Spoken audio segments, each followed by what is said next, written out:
Video देखने के लिए मोटिवेशनल कहानियों को सब्सक्राइब, लाइक एंड शेयर कीजिए।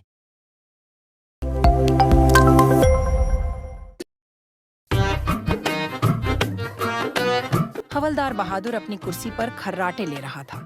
तभी वहां इंस्पेक्टर धाकड़ सिंह भी आ जाता है और उसे देखकर कहता है, ये देखो, यहाँ कानून के रखवाले अभी तक सो रहे हैं। आवाज सुनकर हवलदार बहादुर उठ जाता है। ऐसे रिपोर्ट कर रहे हो तुम, खर्राटे ले लेकर। अरे सर, अब आपको क्या बताऊं?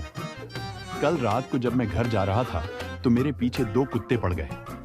बस मैं ही जानता हूं कि मैं घर कैसे पहुंचा, और घर पहुंचने के बाद उस खतरनाक मंजर से मुझे रात भर नींद नहीं आई। रे क्या बहादुर, रे तुम हवलदार होकर कुत्तों से डरते हो? तभी पुट्ठा पुलिस स्टेशन में आता है और कहता है, इंस्पेक्टर साहब, मेरी गौरी, वो गौरी कल से गायब है। दूध निकाल कर मुझे उसकी गुमशुदा होने की रिपोर्ट लिखवानी है। तुम हवलदार बहादुर के पास FIR लिखवा दो। हम जल्द से जल्द तुम्हारी गौरी को ढूंढने की कोशिश करेंगे, लेकिन हर बात के बाद ये दूध निकालना जरूरी है क्या? वो तो मेरा तकिया कलाम है साहब, दूध निकाल कर। हाँ तो बताइए, आपकी गौरी कब से गायब है? कल तो मैं उसे देखकर ही सोया था, दूध निकाल कर, और आज सुबह उठकर देखा तो वो घर पर नहीं थी, दूध निकाल कर। मैंने उसे पूरे गांव में छान मारा, पर वो मुझे कहीं नहीं मिली। अच्छा, तो तुम इतनी रात को दूध निकालते हो? बरखुरदार, थोड़ी जल्दी ही निकाल लिया करो। चलो अच्छा, अपनी बीवी की तस्वीर रखकर जाओ, जब मिल जाएगी तब तुम्हें खबर कर दी जाएगी। साहब, मेरी गौरी तो मेरी जान है, मेरी रातों की नींद है, मेरे दिल का सुकून है। ये लीजिए उसकी फोटो, आप बस जल्दी से उसे ढूंढ दीजिए। हम दिन भर यहाँ बैठकर मजाक करते हैं क्या? निकल जा, अभी निकल जा इस पुलिस स्टेशन से। अरे बहादुर, अरे क्या हुआ? अरे इतना गुस्सा क्यों हो रहे हो भाई? आप पूछ रहे हैं कि मैं गुस्सा क्यों हो रहा हूँ? ये देखिए इसकी गौरी की तस्वीर। अरे ये गौरी तो कितनी काली निकली भाई। सर, आप ही मेरी आखिरी उम्मीद हो, मेरी गौरी को ढूंढ दीजिए। आजकल के लोग भी भैंस की रिपोर्ट लिखवाने आ जाते हैं, बेवकूफ इंसान। मुझे तो लगता कि उसकी बीवी का नाम होगा गौरी। वैसे भैंस से याद आया, आज की चाय नहीं आई। इतनी देर क्यों हो गई आज? बहादुर, 1 कप चाय के लिए बोलना। ठीक है सर, मैं ही चाय लेकर आता हूँ। बहादुर पास वाली चाय की दुकान पर चाय लेने के लिए चला जाता है। अरे नंदू, आज चाय आने में इतनी देर लग गई, क्या बात है? अरे क्या बताऊं सर, मेरी भैंस चोरी हो गई। उसी को ढूंढने में वक्त लग गया। थोड़ा दूध बचा है, बस उसी की चाय बनाकर दे रहा हूं आपके लिए। तब तक चाय वाला नंदू हवलदार को चाय बनाकर दे देता है और हवलदार स्टेशन की तरफ चला जाता है। हवलदार बहादुर चाय लेकर आता है। दरवाजे के सामने कुत्ते को देखकर डरकर इधर उधर भागने लगता है। बहादुर गिरते हुए कप को पकड़ लेता है। तभी पुट्ठा और गांव के कुछ लोग पुलिस स्टेशन में आ जाते हैं। अरे ओ हवलदार बहादुर! पुट्ठा की आवाज सुनकर बची हुई चाय भी गिर जाती है। डर के मारे हवलदार बहादुर धाकड़ सिंह के पीछे छुप जाता है। ज़रीनिया, क्या हुआ? आप सब बहुत परेशान लग रहे हैं। इंस्पेक्टर साहब, हमारी भैंस चोरी हो गई है। क्या भैंस चोरी हो गई है? मैं कसम खाता हूं इस गिरी हुई चाय की। जब तक मैं उन चोरों को नहीं पकड़ लेता, तब तक मैं चाय नहीं पीऊंगा। और मैंने कमिटमेंट कर दी तो बस कर दी। अरे आप फिक्र मत कीजिए, मैं उस चोर को जल्दी ढूंढ कर लाऊंगा। चलो चलो, अब अपने अपने घर चलो।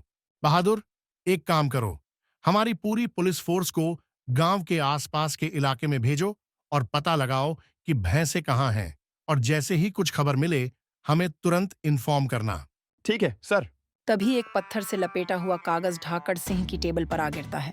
उसे उठाकर, धाकड़ सिंह, तुम्हें अभी तक तो खबर मिल ही गई होगी कि तुम्हारे गांव की सारी भैंसें चोरी हो गई हैं।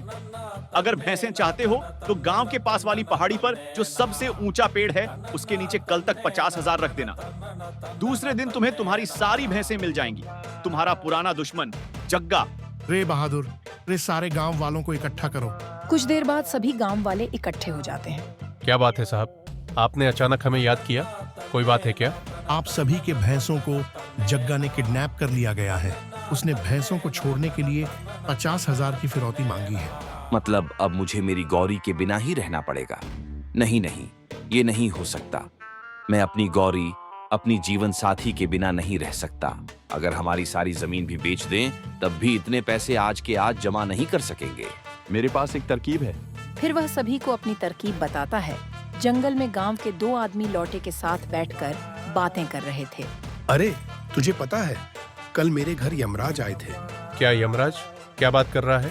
अरे हाँ, तुम्हें नहीं पता, हमारे गांव की भैंसों का दूध यमराज खुद लेने आते हैं, और तो और हमारे गांव की भैंसों की सवारी भी करते हैं।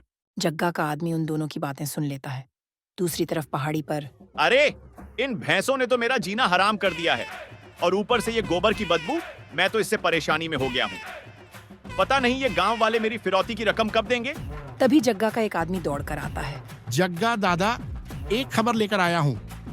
आपको पता है, मैंने जंगल में 2 आदमियों को बातें करते सुना कि इन भैंसों का दूध यमराज के दूत लेने आते हैं, और तो और यमराज खुद इन भैंसों की सवारी करते हैं। तुम तो जितने दिखते हो उससे भी ज्यादा बेवकूफ निकले। यमराज पूरी दुनिया की भैंसों को छोड़कर जमुनापुरी की भैंसों पर सवारी करेंगे। दूसरी तरफ अरे साहब, आप किसी और को भेज दो वहां पर। मैं ही क्यों? वो डाकू बहुत खतरनाक हैं। अरे नहीं, तुम्हारे अलावा ये काम और कोई नहीं कर सकता। रात को सभी गांव वाले जग्गा के अड्डे पर छुप छुप कर पहुंच जाते हैं। अपनी गौरी को आवाज देता है। पुट्ठा को देखकर गौरी उसके पास आ जाती है। पुट्ठा यमराज के भेष में गौरी के ऊपर बैठ जाता है।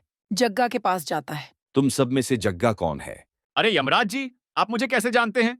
यमपुरी के न्यूज़पेपर में भी मेरा फोटो छपा है क्या? मैं सबको बिना फोटो के भी पहचानता हूँ। मेरे असिस्टेंट चित्रगुप्त के पास सबकी फोटो और कर्म लिखे हुए हैं। आज वो जरा छुट्टी पर है, इसलिए ही मुझे अकेले ही आना पड़ा। जग्गा, मैं तुमसे बहुत ही क्रोधित हूँ। तुमने जमुना पार की सभी भैंसों को चोरी करके कितनी बड़ी गलती कर दी है। कितनी बड़ी गलती यमराज जी? तुम्हें पता भी है, यमपुरी में किसी ने भी 2 दिनों से दूध नहीं पिया है। मुझे पृथ्वी पर आने के लिए भी कितनी प्रॉब्लम होती है। सजा मिलेगी, तुम्हें इस सब की सजा मिलेगी। माफ कर दो यमराज जी, माफ कर दो।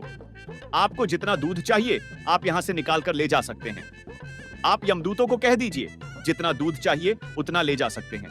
ठीक है, इस बार तुम्हें माफ करता हूँ, पर वादा करो कि आगे कोई गलत काम नहीं करोगे और अपने आप को पुलिस के हवाले कर दोगे। ठीक है यमराज जी, मैं आपसे वादा करता हूँ, मैं आगे से कभी किसी को परेशान नहीं करूंगा और खुद को पुलिस के हवाले भी कर दूंगा। पुट्ठा सभी भैंसों को अपने साथ ले जाता है। वाह पुट्ठा, क्या एक्टिंग की है। तुम्हारे आगे तो असली यमराज भी नहीं टिक पाएंगे। अरे चलो अब जग्गा और उसके साथियों को गिरफ्तार कर लें।